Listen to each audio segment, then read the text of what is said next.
Recently, one of the most common questions that I get asked is, Ellis, how are you always in shape? But that hasn't always been the case. In fact, even though I've been training 12 years, there have definitely been times where I've let that slip. But about 2.5 years ago, I decided that I wanted to stay in shape year-round, 365 days a year. These are the changes that I've made in that time.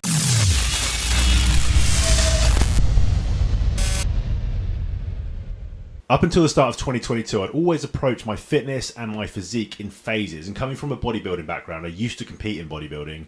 It would always be bulking up in the off season and cutting down ready for a contest or a photo shoot. This meant that I was always going between these two extremes. So contest time, I'd really buckle down and make sure that I was absolutely shredded on stage. But when it was the off season, I'd use that time to relax probably a bit too much and sometimes let myself get sloppy and out of shape. For my standards anyway. And this can be a common mistake, not even just for competitive bodybuilders. If you keep doing the bulking and the cutting cycles, often you can sort of actually brainwash yourself to use the excuse that I'm gaining, it's all muscle, but it's not. You're kind of getting sloppy, you're kind of getting soft, and you're letting yourself go. I've made the point before on my channel that I think if you want to build muscle, if you want to hold a significant amount of muscle, then you're going to need to go through a gaining phase at some point.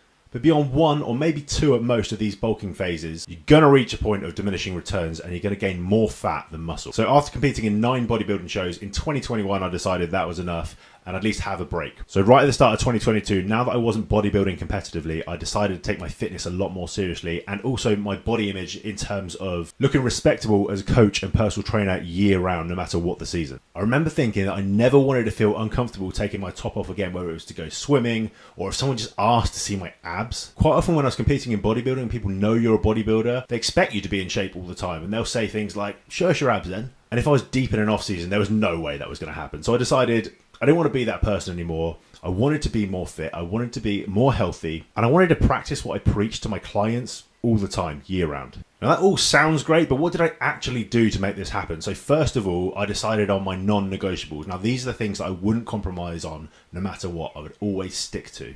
First of all, I set myself a daily step target. So what I did was I tracked my steps for a week, or actually I think I did 2 weeks. And then from that average of those 2 weeks, I added 15% onto that number, and that was going to be my new target. Now we can talk about the benefits of walking and steps and NEAT or non-exercise activity thermogenesis all day long, but basically all I wanted to do was burn a few more calories, keep myself a bit more insulin sensitive to allow myself for a bit more of a relaxed approach while still staying quite lean. Secondly, I set myself loose diet rules, but I made sure that I stuck to them. So this was protein. I'd make sure that I reach my protein intake every day. And for me at the time, I set that at 2.2 grams of protein per kilo of body weight. And then I set myself an overall calorie target. So whether this was coming from fats or carbs, I wasn't fussed too much. That could be a little bit flexible, but as long as I hit my calorie target and my protein target for the day, I was good. That was my rule. Now I say was because I've actually changed my approach slightly from this. Now that's a great approach, but if you want to be a bit more flexible and you want to still live your life, go out to eat, have a drink here and there is a better way to set these targets throughout the week rather than day by day. So I call this a calorie banking approach. And basically I knew that Saturdays in particular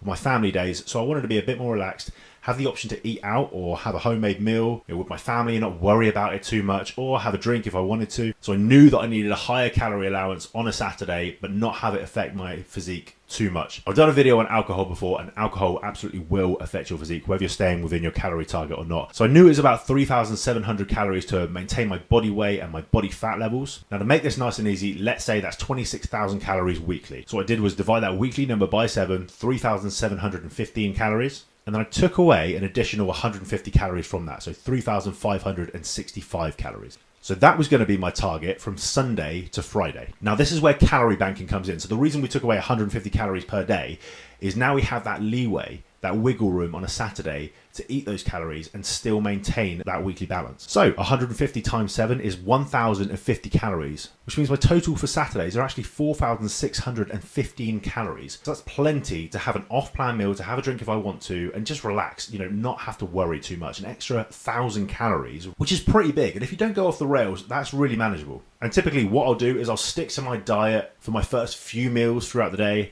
and then my evening meal I'll replace with an off-plan meal. Again, I might have a drink if I want to, and then I might scatter a few snacks throughout the day. And usually I don't even hit that limit. I don't need that whole 1,000 calories extra. Sometimes it's 800-900, but to have that option if I needed to is really good. So the difference is previously when I'd have an off-plan meal, I'd just eat that on top of my normal diet. I wouldn't do the calorie banking thing. I would just eat what I wanted on a certain day. You do that often enough and you gain a lot of excess unwanted weight as fat throughout the weeks. And this is a great way to just get rid of that.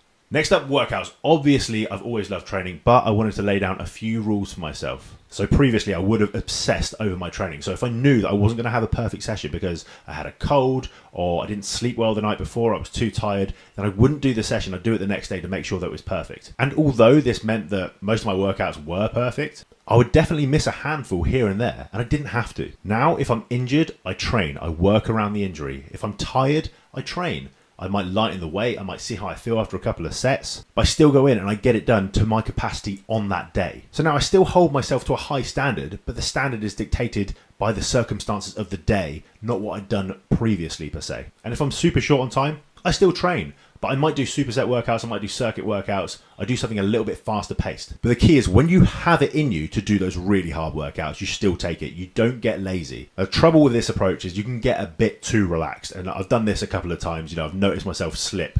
But I'm a little bit better at keeping on top of myself now. So I know that if I go in and I'm feeling really good, then I'm going to push it really hard. And if I don't, then I relax a little bit. And I try not to just have that relaxed approach throughout. Okay, so those are my non-negotiables. The next thing I change is that I cycle my motivation now. So when I was bodybuilding, obviously I was motivated to do well in those bodybuilding shows when I was competing. Before that, it was just to be more muscular, be more masculine. And before that, right when I started, it was to be more attractive to girls. And that's the reason why a lot of guys start. But today, that original motivation wouldn't fire me up anymore. And that saying, remember why you started, is just wrong. You have to find your why in the now. Now, your motivation might be new every month, it might be new every day, but you make a conscious effort to find the why. So some of my recent motivations have been things like I wanted to get fitter to play with my son. If he wanted to go and kick a ball around or me to chase him around or, just have enough energy to play with him. Then I decided I wanted to set an example to some of my clients that struggle with yo-yo dieting and show them that I struggled before and now I've got that under control and they can do it too. After that, I got married. That was a big motivation. I wanted to fill my suit out. I wanted to look good on the honeymoon. Recently, I decided to try basketball, so I changed my training for that to get a little bit fitter, to do some of the drills. I didn't actually end up liking basketball as much as I thought I would. I saw the Michael Jordan documentary and I thought, that's a bit of me. But I was wrong. But it motivated me for a month in that training. Then last month, I went on holiday, just me and my son, and he loves superheroes. And I wanted to look like a superhero for him on holiday. That's motivation. And now I'm about 4 weeks away from a fitness photo shoot to get some great photos for marketing my business. So you can see how finding the why and then cycling your motivation can actually really help you keep on track. And consistency is key. So the longer you can do this, the better results you'll get. Next thing I changed. Injuries happen. I've had my fair share of injuries, but the difference is now I don't see an injury as a dead end. I see it as an obstacle. About 5 years ago, I herniated my L5-S1 disc in my back. Obviously, I've worked around it since then, but I've continued to work around it in this phase. But last year, on my honeymoon, actually, I tore my rotator cuff jumping off a boat and landing in the sea awkwardly. So that was something that I needed to work around, but I didn't miss any gym sessions at all. And then, at the start of this year, I tore my hamstring. Again, it wasn't even lifting weights, it was doing something silly. But both of these times, as soon as I could get back in the gym and do anything, I would. I'd take that opportunity and just do something. I'd change my split. I'd do the exercise that I could do, and I'd do them to a good capacity. So actually, both of these times when I've been injured recently, I've used that as a kind of mindset shift and some motivation to get better. So when I tore my rotator cuff, I decided, when I could, I'd make my shoulders more flexible, stronger that way. Same with my hamstrings, get them more flexible so that I could bulletproof them so it wouldn't happen again. So it's just changing how you see things. Before, if something like that happened, I'd be devastated because, again, going back to those perfect workouts, I couldn't do those perfect workouts, so I wasn't going to train at all. Now I see it as an obstacle. It's like, okay, we've got something to work around, but we're going to do it. And actually, it gives me an opportunity to do something different. And if you see it that way, one, you're going to be a lot happier, a lot more positive. And two, you're going to get some results where you wouldn't have done otherwise. Okay, next change I made. Listen up.